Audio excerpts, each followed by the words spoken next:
The Madurai bench of Madras High Court came down strongly on the Tamil Nadu government, accusing officials of deliberately ignoring its order on lighting the Kartikai Deepam lamp at the Madurai Thiruparankundaram temple. Sir, there are lathis for the devotees. शुक्रवार को लोकसभा के भीतर माहौल ऐसा था जैसे कोई तूफान फटने को तैयार हो, और उस तूफान की आहट थी बीजेपी सांसद अनुराग सिंह ठाकुर का ये बयान, और उनका निशाना था तमिलनाडु की डीएमके सरकार। संसद में बीजेपी संसद का आवाज या अंदाज ऐसा था जैसे एक एक शब्द समझिए कि विपक्ष और खासकर डीएमके सरकार पर चोट कर रहा हो। दरअसल अनुराग सिंह ठाकुर ने तमिलनाडु के एक मंदिर में दीपक जलाने की बात करने वाले हिंदुओं पर अत्याचार करने का मुद्दा उठाते हुए डीएमके सरकार को आड़े हाथों लिया। I want to raise a very important issue where one state in India has become a symbol of anti-Sanatan Dharma. Their ministers are making statements. Against Sanatan Dharma. The temple doors were shut. People were forced to approach the court to reach the temple. Even now, sir, the Madurai bench of Madras High Court came down strongly on the Tamil Nadu government, accusing officials of deliberately ignoring its order on lighting the Kartikai Deepam lamp at the Madurai Thiruparankundaram temple. Sir, there are lathis for the devotees. Hindus are lathi charged. Despite the court order, they are not allowed. BJP सांसद अनुराग ठाकुर यहाँ नहीं रुके। उन्होंने राम मंदिर का भी जिक्र किया और कहा, जब प्रधानमंत्री नरेंद्र मोदी ने अपने कर्तव्य निभाते हुए राम मंदिर निर्माण में योगदान दिया, तब भी डीएमके ने उनका विरोध किया था, और अब वो विरोध सड़क से सदन तक और संस्कृति से राजनीति तक फैल चुका है।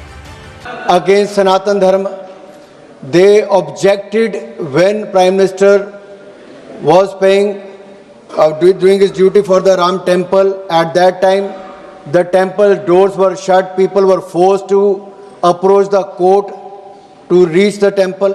Even now, sir, अब इसे मुद्दों पर कई सवाल भी खड़े हो चुके हैं। जब प्रधानमंत्री ने राम मंदिर के लिए अपना कर्तव्य निभाया, तब भी उन्होंने इसका विरोध किया था। अब इस मुद्दों पर कई सवाल भी खड़े हो रहे हैं। आखिर जिस देश में दीपक जलाना एक परंपरा है, वहां इसे अपराध बताने की कोशिश क्यों की जा रही है? मंदिर का विरोध क्यों हो रहा है और हिंदुओं को डराने की राजनीति क्यों की जा रही है? इस मुद्दे को लेकर बुधवार को ही गृह मंत्री अमित शाह ने भी विपक्ष पर सीधा प्रहार किया था। आजादी के इतने साल में नहीं हुआ है मान्यवर कि कोई जज एक जजमेंट दे तो जज के खिलाफ इंपीचमेंट लेकर आते हैं। अपनी वोट बैंक को एड्रेस करने के लिए इंपीचमेंट लेकर आते हैं मान्यवर, और ये सारे ने तो साइन कर दिया, साथ ही साथ उद्धव जी ने भी साइन कर दिया। उद्धव जी, जजमेंट क्या है? एक पहाड़ी पर मान्यता है कि यहाँ सबसे ऊपर दिया जलाया जाए। मान्यवर, एक वोट बैंक को संभालने के लिए एक हाईकोर्ट के जज के सामने इंपीचमेंट लेकर आए हैं। देश की जनता उनको मदद नहीं करे। दरअसल मंदिर में दीपक जलाने को लेकर हाल ही में मद्रास हाई कोर्ट तक को कहना पड़ा कि दीपक जलाना अपराध नहीं है, लेकिन तमिलनाडु की सरकार इसके बाद भी हाई कोर्ट के फैसलों के खिलाफ कार्रवाई कर रही है। यहाँ तक की राजनीति इस हद तक बढ़ गई है कि विपक्षी दल मद्रास हाई कोर्ट के न्यायमूर्ति GR स्वामीनाथन के महाभियोग का प्रस्ताव भी सौंपा गया है। इस महाभियोग प्रस्ताव में कांग्रेस, डीएमके, आम आदमी party, Samajwadi party, CPI, CPM और शिवसेना उद्धव ठाकरे सहित कई प्रमुख दलों के सांसदों के हस्ताक्षर हैं।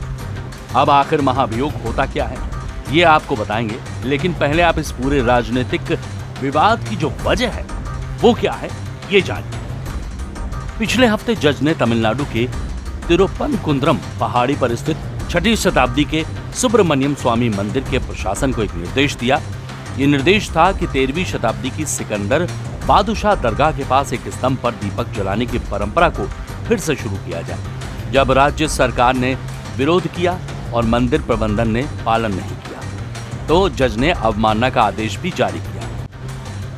ये मामला तब बढ़ गया जब अदालत ने एक हिंदुत्व समूह को इस रस्म को निभाने की अनुमति दी और यहाँ तक उन्हें केंद्रीय औद्योगिक सुरक्षा बल यानी CISF की सुरक्षा भी मुहैया कराने का निर्देश दिया, जिसे पुलिस ने निषेधाज्ञा लागू करते हुए रोक दिया। इसके बाद ये मुद्दा सिर्फ अदालत तक ही सीमित नहीं रहा, बल्कि पिछले हफ्ते लोकसभा में भी बवाल मच गया था। अब आखिर इस महाभियोग के मायने क्या है, आइए इसको भी समझते हैं। महाभियोग का प्रस्ताव कैसे होगा बदला? महाभियोग एक ऐसी प्रक्रिया है जिसका इस्तेमाल राष्ट्रपति और सुप्रीम कोर्ट या हाई कोर्ट के जजों को हटाने के लिए किया जाता है। ये प्रस्ताव संविधान के उल्लंघन, दुर्व्यवहार साबित होने पर लाया जा सकता है। संविधान के अनुच्छेद 61, 124, 4, 5, 217 और 218 में इसका जिक्र है। महाभियोग प्रस्ताव लोकसभा या राज्यसभा में पेश किया जा सकता है। लोकसभा में महाभियोग प्रस्ताव को पेश करने के लिए करीब 100 सांसदों के हस्ताक्षर और राज्यसभा में कम से कम 50 सांसदों के हस्ताक्षर बेहद जरूरी होते हैं। लेकिन अगर लोकसभा या राज्यसभा के अध्यक्ष इस प्रस्ताव को मंजूरी देते हैं तो 3 सदस्यों की एक कमेटी बनाई जाती है जो आरोपों की जांच करती है।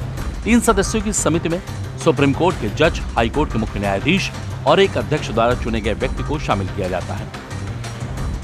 महाभियोग प्रस्ताव अगर दोनों सदनों में पेश किया जाता है तो वो दोनों स्पीकर मिलकर एक संयुक्त जांच कमेटी का गठन करते हैं। पूरी तफ्तीश के बाद समिति अपनी रिपोर्ट अध्यक्ष को सौंप देती है, जिसे बाद में सदन में पेश किया जाता है।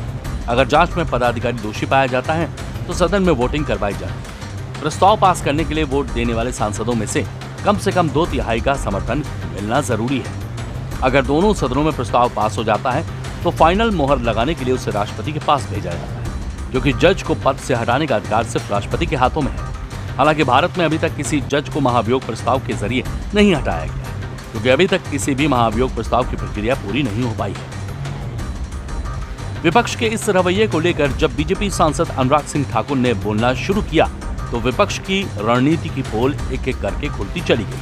अनुराग सिंह ठाकुर ने न सिर्फ डीएमके सरकार को अवसरवादी राजनीति का उदाहरण बताया, बल्कि देश विरोधी और सनातन विरोधी एजेंडों को भी उजागर किया।